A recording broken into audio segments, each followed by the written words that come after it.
Is that a gray hair? Time to face facts. I'm not a young man anymore. It's time to stop acting like it. If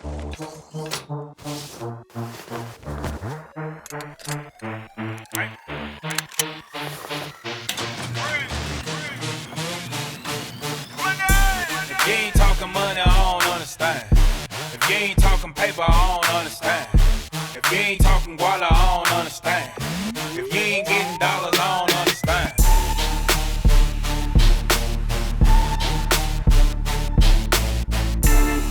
Yeah, you know what? I think I'm good. All of this, it really isn't me.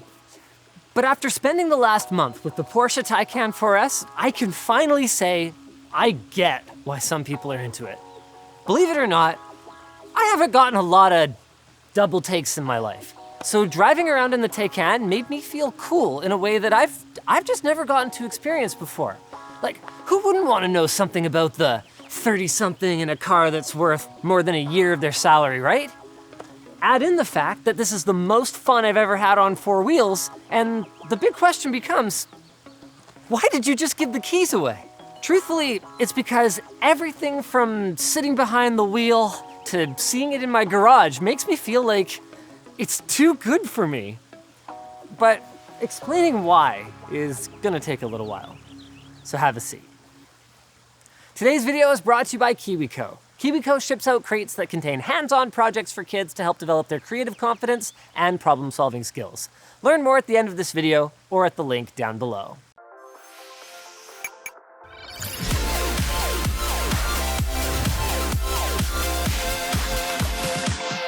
Walking into a Porsche dealership is the most emotional experience that I've ever had shopping for a car, starting with overwhelming confusion. The Taycan is billed as the most customizable Porsche yet, with 90 options to configure. And while the representative did try to guide me through the experience, most of the stuff is honestly better explained through Porsche forum posts. And of the $40,000 worth of options on this car, some, like the larger battery, are totally worth it, while others feel more than a bit excessive. Then I went on the test drive, and boy, did that ever stir up some different emotions.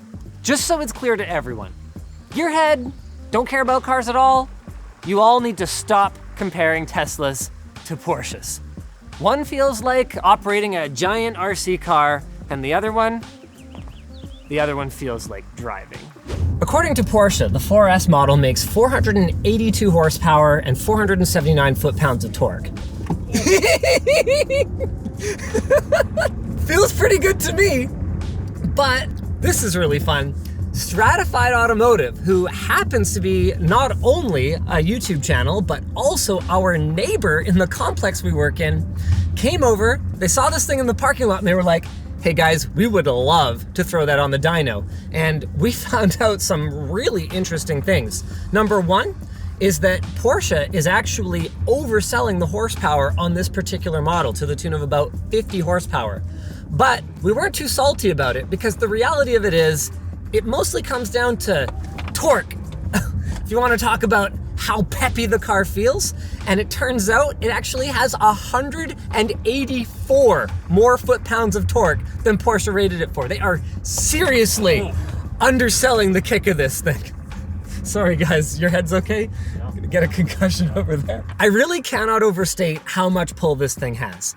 So foot on the brake, foot on the gas, that puts you in launch control, and all we gotta do is release the brake. You guys ready? Brandon, get your head against the head. There we go! 0 to 60 in 3.8 seconds, and that's it. That's about as much fun as you're gonna have on an actual road. The suspension in this thing too is just unbelievable. Somehow it manages to smooth out even the bumpiest roads while also feeling firmly planted, and I guess you could kind of call it a downside, but one of the effects of that is that doing 100, 120 down the freeway feels like 10 in a parking lot. It just really is an otherworldly driving experience. Just make sure you keep control of your lead foot because, especially in this color, I don't think you're getting off with a warning. When you're at a track and allowed to push past what you're legally able to on the roads though, oh my god, this thing is fun. So in like normal and sport modes, you push on and you get a bit of understeer. It's pretty good, but now I'm going to chuck it into Sport Plus. We have traction control totally off. Bring her into this corner here. Nice and balanced, then on the gas. Oh my god, you can do big slides. Holy crap. Now, what makes this different than a normal car? Well, in most cars you get what's a McPherson strut suspension. So that's, shock on top of the bearing carrier. Whereas in this thing right here, you have a double A-arm suspension. So you're able to have much better control of, how the tire hits the road during the whole travel. Now, just handling on the track isn't the hardest thing to do. What's difficult is to have great handling on the track while also not destroying your back on the road. Now, Porsche has two things that allow you to do this. The first is an air suspension. So that allows you to raise it up to go over bumps and drop it right down low for, track use like this. But what I like even more is the adaptive dampers. So dampers resist changes in speed of the suspension. So without them, you just start bouncing up and down. And how they work is that oil is forced through a bunch of little holes. Now, by changing the size of those holes, you're able to change how much it damps to take it from, able to do that to, making them a little bit bigger so that it's nice to have on the road. In my opinion, that should be on every single car that's above like $30,000. Now, as fun as this is, there's a lot wrong with this, and pretty much all of it has to do with the tech. Although I want to do one more drift.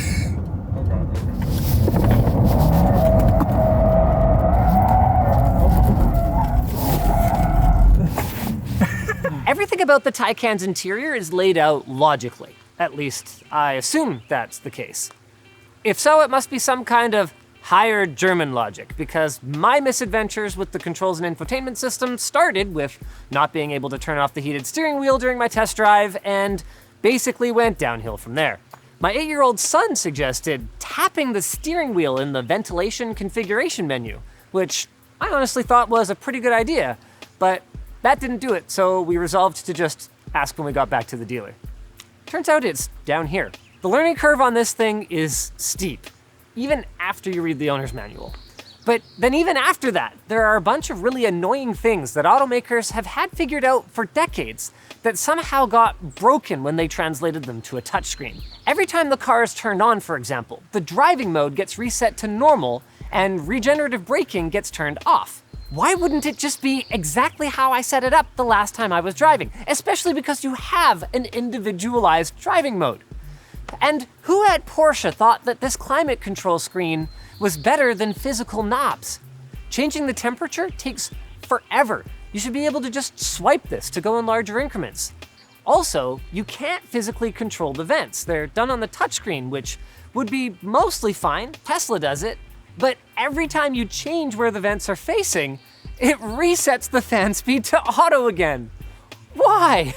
Possibly the most egregious thing, though, is the display dimming at night, where you have to go deep into the menus and find the brightness setting, adjust it, and then go back and do the same thing for every single display. It's a really good thing the adaptive cruise and lane keep are excellent, because that's a lot of distracted driving. So much of it just feels half-baked.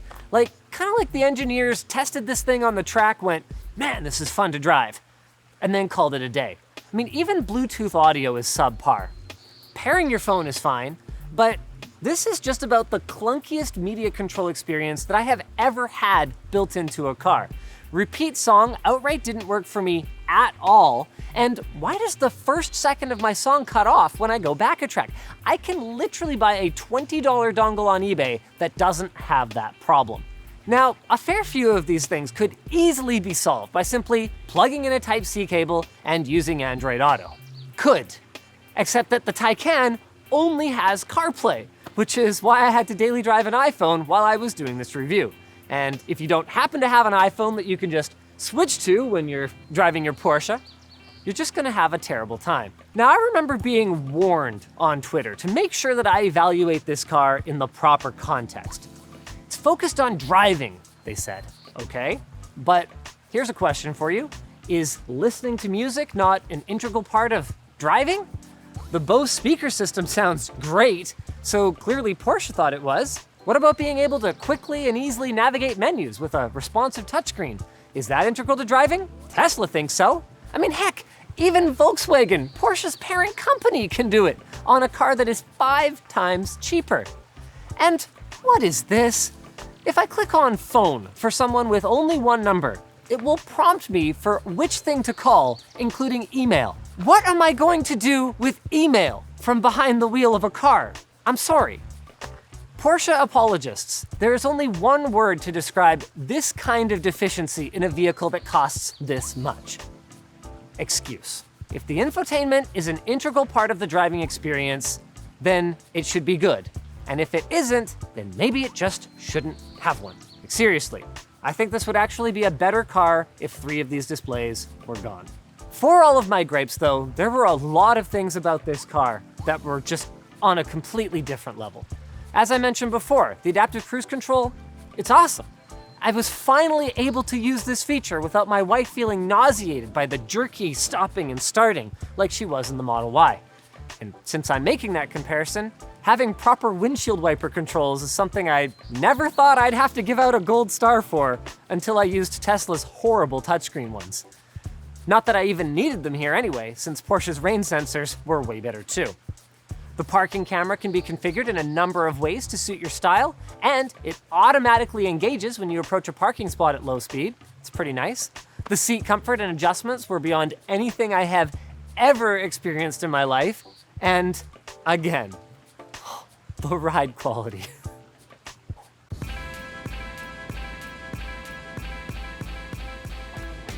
What I find hilarious about the tech Linus likes in the Taycan, the adaptive cruise control, auto wipers, parking sensors. As far as I can tell, it's exactly what's in my Golf GTI. What my Golf doesn't have though is crippling range anxiety. Porsche have done so much to extend the range of this thing, from the flaps that close when the radiators aren't needed, these vents here that create a curtain of air around the tires to help reduce drag, and just the overall shape, which isn't just beautiful but slices through the air so well. But maybe it's just the weight of my right foot. I found I was going through the charge surprisingly fast. Although Porsche thought of a solution to that too, 723 volt fast charging. And when it works, it's amazing. There's a charger in a park near my house, so I go walk the dog, come back, full charge, and it's for a fraction of what a tank of gas would cost. When it works. Only 2 of the 7 fast chargers I've tried actually worked. 2 were actually slow chargers, 2 were broken, and 1 just straight up didn't exist anymore. I almost got stranded last night after 3 in a row were broken. And this is in Vancouver. I thought the charging network was pretty good here. Apparently Tesla's superchargers are solid, but they won't let me use them due to billing problems. Yes, sure, Elon. For my part though, I can see the below average range being a disappointment for some buyers, but as someone who's not into road tripping and who has a charger in my garage, I don't foresee any point in the future that would be a problem.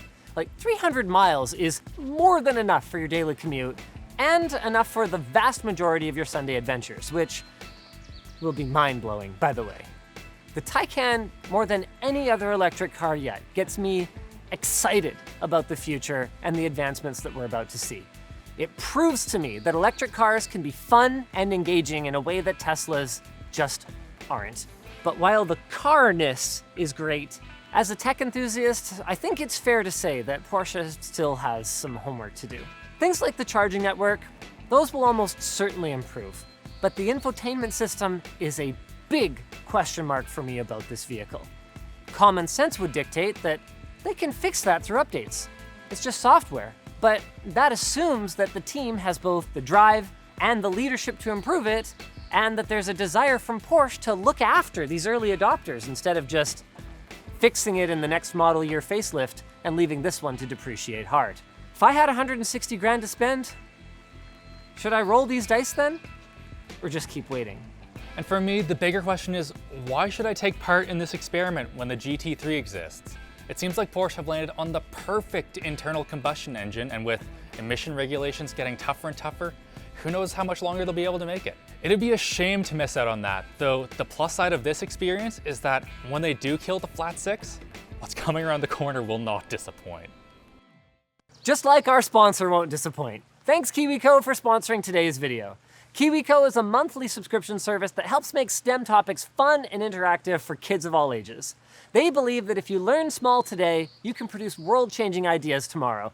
And with KiwiCo's crates, each month you'll get a themed kit that'll help you learn about specific topics. Each crate is designed by experts and contains everything you need to complete it.